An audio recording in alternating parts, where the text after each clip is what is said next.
burundais en exil et ceux restés au pays à travers des informations bien fouillées concernant tous les domaines de la vie du pays. Le magazine Humura Burundi est diffusé sur le web via le site de la RPA www.rpa.bi. Humura Burundi. Merci pour votre fidélité. Bonsoir et bienvenue dans le journal du magazine Humura Burundi de ce mercredi 8 mai 2019. Tout de suite les titres. Pierre Nkurunziza serait le candidat du parti CNDD-FDD aux prochaines élections présidentielles de 2020. C'est ce qui ressort des réunions tenues par les responsables du dit parti en province, Ruyigi.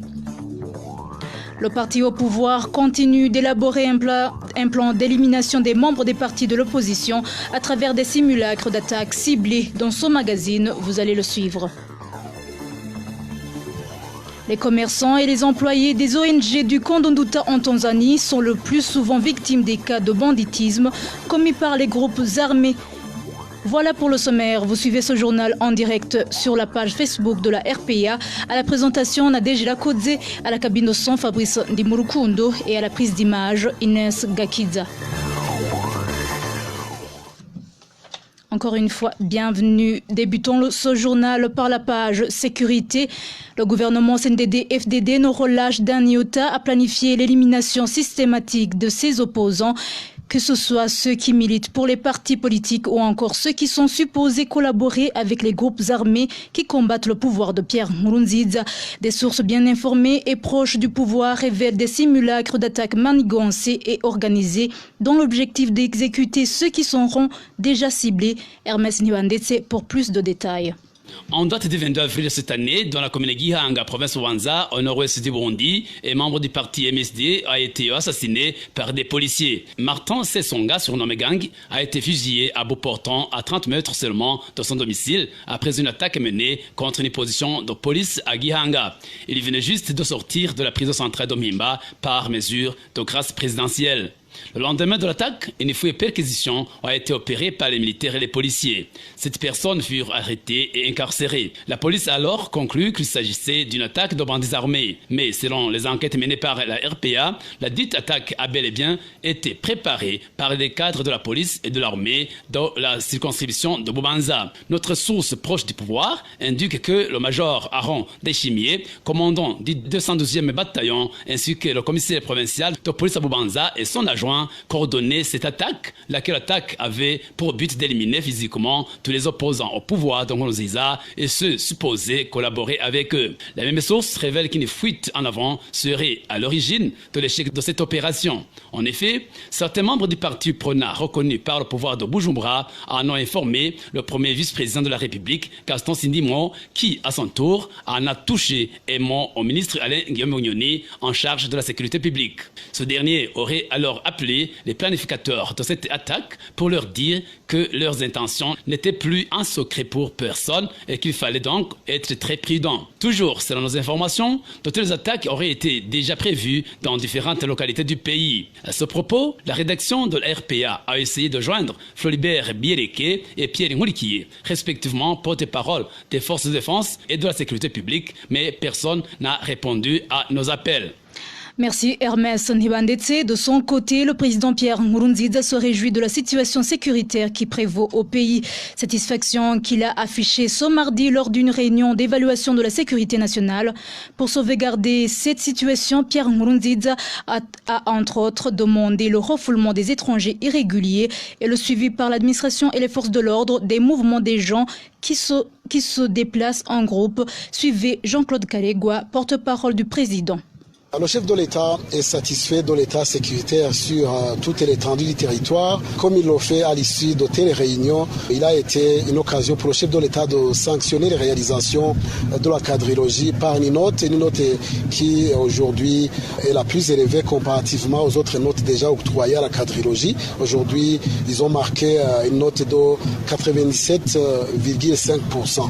Il a signalé que certains prisonniers dans les pénitenciers possèdent des téléphones. Il demande que tous ces téléphones-là soient retirés des établissements pénitentiaires parce qu'il a été constaté qu'ils contribuent aussi à pérenniser un climat d'insécurité à travers le pays. Parmi les phénomènes nouveaux qui s'observent aujourd'hui, on peut aussi signaler des groupuscules de population, surtout dans les provinces d'Ongozi, dans les provinces de Bujumbura et la province de Bubanza, où on observe des gens qui, par dizaines, quittent leur province pour aller dans d'autres provinces. Ici, ils demandent aux responsables de la sécurité de l'administration de suivre de près les mouvements de la population et de s'assurer si ces mouvements ne sont pas de nature à perturber la paix et la sécurité. Le chef de l'État aussi a demandé que les irréguliers qui résident sur le territoire burundais soient refoulés ou déportés dans leur pays d'origine. C'était Jean-Claude Karegwa, porte-parole du président. Toujours en parle sécurité, l'administrateur de la commune Gasogwe en province Muyinga, dénoncé par les habitants de cette commune comme un des complices des persécuteurs des fidèles d'Agatongwassa. Aux membres du parti CNL qui le saisissent en cas de persécution par les Imbonerakure, cette autorité leur répondrait qu'il n'agira que pour ceux qui ont accepté d'adhérer au parti CNDD-FDD. Le point avec Innocent Valentin Singilanghabo. Les habitants de Gasogwe accusent leur administrateur de complicité avec les Imbonerakure qui les malmènent. Pour étayer leur dire, ils donnent l'exemple d'un certain Daniel Singimutuma, membre du parti CNL, qui a été tabassé par ces jeunes du parti au pouvoir en présence de cet administratif qui n'a pourtant pas levé le petit doigt pour le secourir. Dimanche dernier, l'administrateur est passé tout près de l'endroit où Daniel se faisait tabasser par les Imbonerakure.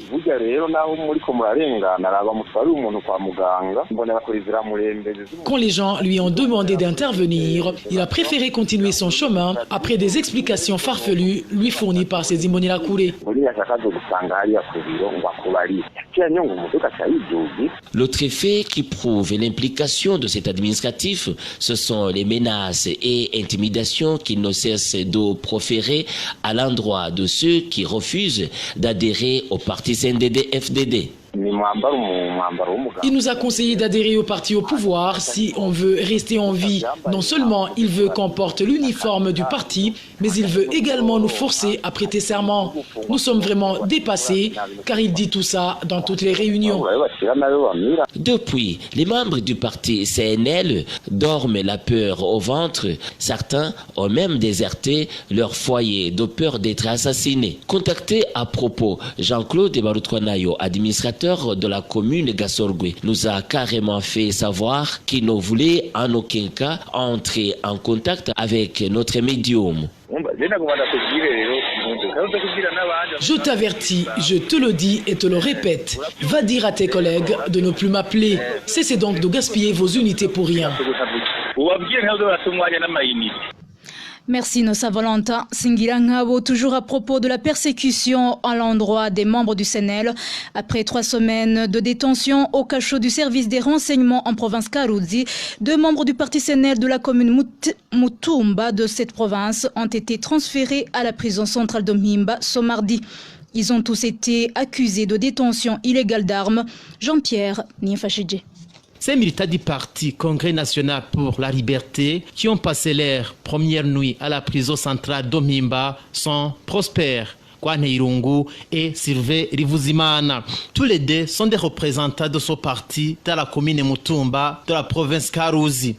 Ils ont été arrêtés le 16 avril au chef-lieu de la commune Mutumba et ont été détenus au cachot provincial du service national des renseignements avant d'être transférés à Bujumbura. Après une longue durée de détention au cachot du service national des renseignements, ce mardi, ils ont comparé au parquet de Nahangwa. Et ce parquet a pris la décision de les transférer à la prison centrale d'Omimba ce mardi soir. Leur co-détenu Pascal Nyonzima, gardé au cachot de la province Karuzi par le service national des renseignements, a été relâché la semaine dernière. Des sources administratives dans la province de Karuzi affirment que ces militants du parti Congrès national pour la liberté sont victimes d'un montage orchestré par les hauts cadres du parti CNDD-FDD dans la province Karuzi. Surtout les natifs de la commune Mutumba, car le parti d'Agatongwassa domine dans cette localité. Des militants du parti Congrès national pour la liberté, ainsi que les familles de ces détenus, demandent à la justice de les libérer.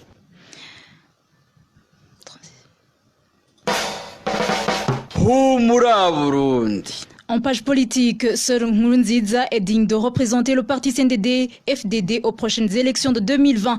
C'est du moins le contenu du message véhiculé dans diverses réunions organisées par le responsable du dit parti. À Ruyigi, cette campagne a débuté hier à la grande stupéfaction de certains membres du parti présidentiel qui pensaient que leur leader n'oserait pas se dire. Emmanuel Nyungeko s'est entretenu avec certains des participants à ces dites réunions. Son reportage. Ce mardi, les membres du parti CNDD-FDD sur les collines Gahemba et Ruhago de la commune et province Ruyigi avaient été conviés par les responsables du parti à une réunion extraordinaire. Cette dernière avait pour but d'annoncer la candidature de Pierre Nkurunziza au fauteuil présidentiel pour les élections de 2020. Témoigne un des participants à cette réunion. Nous avions été informés par le conseiller et les chefs des sous-collines afin de répondre massivement à des réunions extraordinaires du parti CNDD-FDD organisées sur les collines Gahemba et Ruhago. Les responsables du parti à Ruyigi ont débarqué à 11h. Ils nous ont signifié qu'il n'y aura aucun autre candidat au poste du président que Nkurunziza. De pareilles réunions vont se poursuivre au cours de cette semaine sur toutes les collines qui composent la province Ruyigi. Ces réunions sont dirigées par les responsables du parti au pouvoir.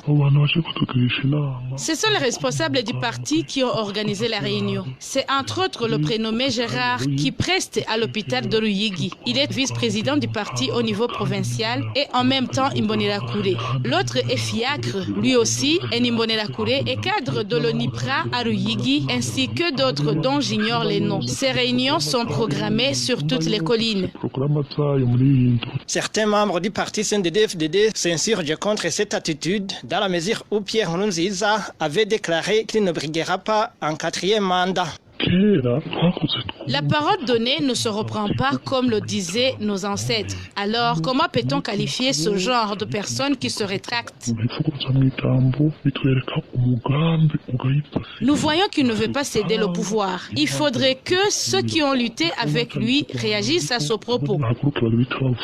Contacté à ce propos, Dieudonné Chitegetse, administrateur de la commune Ruyigi, nous a signifié ne pas être au courant de cette réunion tenue ce mardi. Merci Emmanuel Nyungeko de la page politique. Passons à la page gouvernance. L'administrateur de la commune Nyamurenza en province Ngozi remue terre et ciel pour intimider quiconque dénoncerait son frère Emmanuel Kwizera, présumé violeur de l'élève de l'école fondamentale de Gitare. Pour le moment, Emmanuel Kwizera reste introuvable. Les détails avec Rachel Kagissier. Dieudonné Nyonsima menace de tuer quiconque oserait dénoncer son petit frère Emmanuel Kwizera, alias Rwembe, accusé d'avoir violé un enfant de l'école fondamentale de Gitare.